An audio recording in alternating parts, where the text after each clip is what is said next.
6 of my personal favorite recipes when I'm wanting to eat a little bit healthier.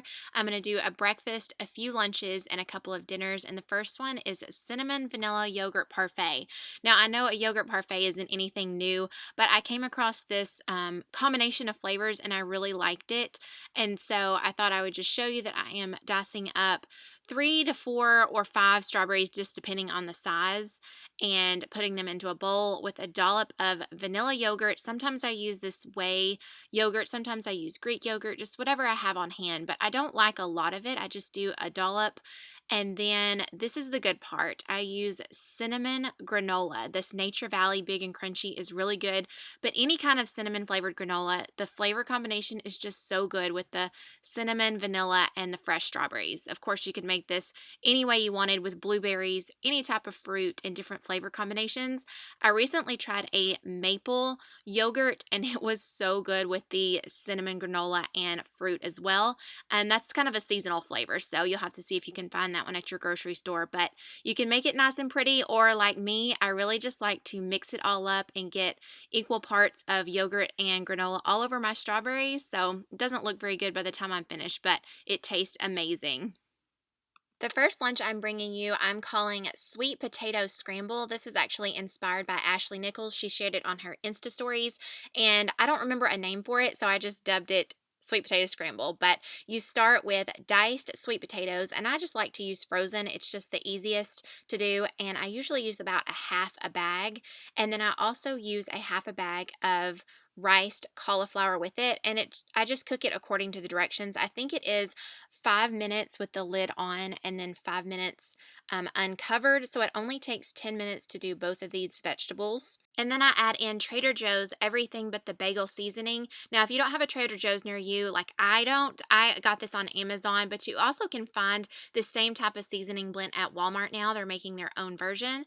So I actually use quite a bit of this. I like lots of flavor, and then just scramble that together. And then this is where I continue to cook it for about 5 minutes uncovered. Then I just take it all and put it into my bowl because I'm going to make eggs in the exact same pan. So this is a 1-pan lunch, which I love as well. Everything about this is easy and quick. It takes about 15 minutes total, and it only takes 1 pan. So I'm taking 2 eggs, and you can cook these any way you want. I think on Ashley's, she does them over easy or over medium, which is really good. You can put them on top of the scramble and then break the yolk, and you get a nice runny yolk to eat with it. I like that way, but I've learned that I like scrambled even better. I just like the texture of scrambled, and I ended up adding a little bit of cheese at the end. I just love cheese so much, but if you do not add cheese like I do in this recipe, it is a meatless dish, of course, and then you have dairy-free as well. And so this right here is exactly why I'm calling them healthy-ish or healthier recipes and not just healthy, is because I have a hard time just staying like on the straight and narrow. I love my cheese. I end up kind of tweaking them to where I really like them, but I'm still getting a lot of the benefits of a meatless dish and good veggies. So I'm putting my scrambled eggs with cheese on top. And then I'll finish it off with guacamole. I buy these individual servings. They're the 100-calorie packs, and I do put the entire thing on top, but it just adds lots of flavor, good creaminess. So you've got creaminess from the cheese, and then you might have a runny yolk from the egg with a cool guacamole. Everything about it is so good. It is so filling. I mean, this makes a huge bowl, and I hardly ever finish it for lunch. So it's really good, healthy lunch. Then up next, we have one of my favorite sandwiches. It's an apple white cheddar turkey sandwich. And I honestly don't know if I would consider this healthy or a healthier version of a sandwich. I don't know just how healthy you can actually make a sandwich, but this is just one of my all-time favorite combinations. I am a sandwich lover, so I just kind of wanted to share it. I start off with Dijon mustard, and then I put some turkey on, and I really love the carving board turkey. I can't remember, let me see, I have a clip here of who it's by. I think it's by Hillshire Farms. Yes, Hillshire Farm premium carved turkey is really good.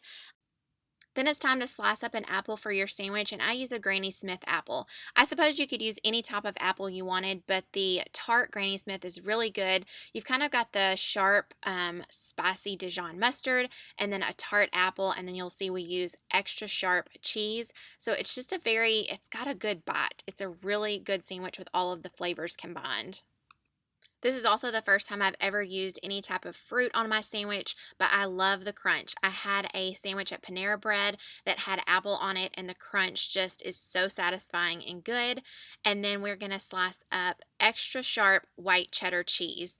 And this is very, very sharp, like I said. So you want to slice it as thin as you can, like I'm slicing it here a little too thick, but I always try to slice it as thin as I possibly can because if you get a really thick bite of that, it's pretty intense, but I guarantee you the extra sharp goes perfectly with this sandwich. So then I just lay it all over the sandwich and that is it. It is so yummy. Like I said, I don't know how healthy it is. I use pretty healthy low-calorie wheat bread, and then the Dijon mustard is better than like mayonnaise, but it's to die for.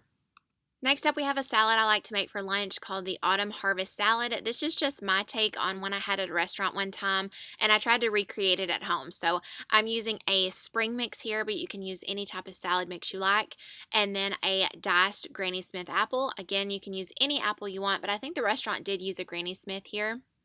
And then I found this at Walmart. This is dried cranberries and candied pecans. I was really lucky to find this with a mix together because both of these were in the salad.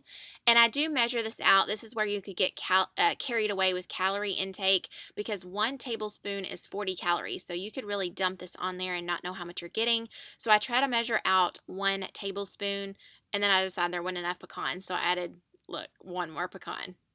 Like I said, always cheating just a little. And then I'm sprinkling on feta cheese, very good on this salad.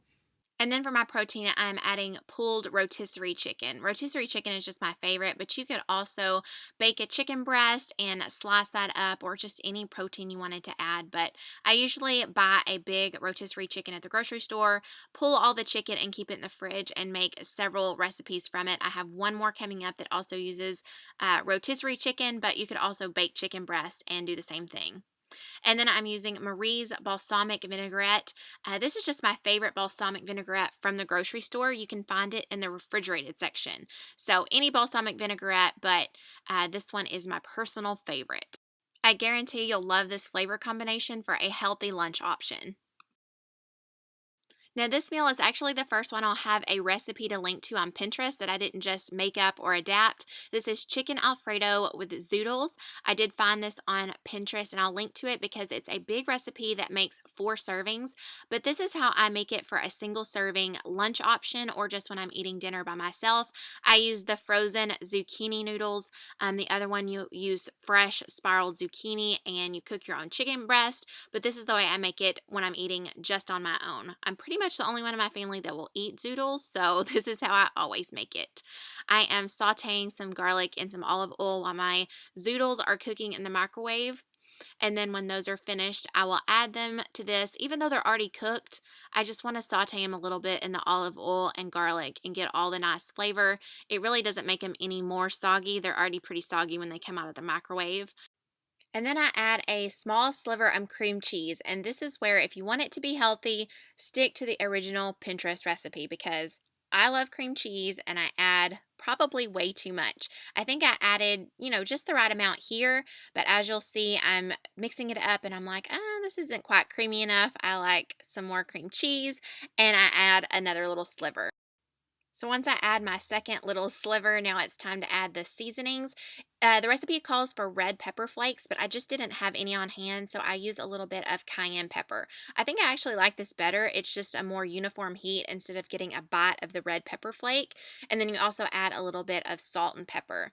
It actually sounds quite bland, like it wouldn't be very flavorful or like real Alfredo, but it's very, very good. And then I use that same pulled rotisserie chicken that I had in the fridge, but you could also, like I said, do the sliced baked chicken. And then you just mix this all up, make sure the chicken is completely heated through and mixed all in with everything. It's very delicious, even though at first it sounded very bland to me. I love a lot of flavor, so I was quite pleased and surprised by how this turned out. It's really a good, healthy comfort food. Now, I make it a little bit more comforting with extra cream cheese, but it really does give you a nice, warm pasta feel without all of the carbs and calories. And now for the last recipe, we have another favorite Pinterest find that is ground turkey sweet potato skillet. And I'll just be completely honest with you, I just did not have my crap together by the end of these couple of weeks I took to film this, and I did not have time to actually cook this, but I wanted to show you all of the ingredients. You use ground turkey, a yellow bell pepper, an onion, another bag of frozen diced sweet potatoes, and then these are personal things that I add. I add in the onion powder and garlic powder because I like I said, a lot of flavor, and the cayenne pepper is extra as well. You also saute garlic, and then at the end you put on a little bit of mozzarella cheese. So this is another one pan skillet meal where you just cook all this together. Very good, healthy. I think it would also be great for meal prep, but this is a favorite family dinner of mine. It makes a lot of food. And that is it. I hope that you enjoyed me sharing some of my personal favorite recipes with you. And now I'll leave you with a little greeting from the little helper you see all throughout the video.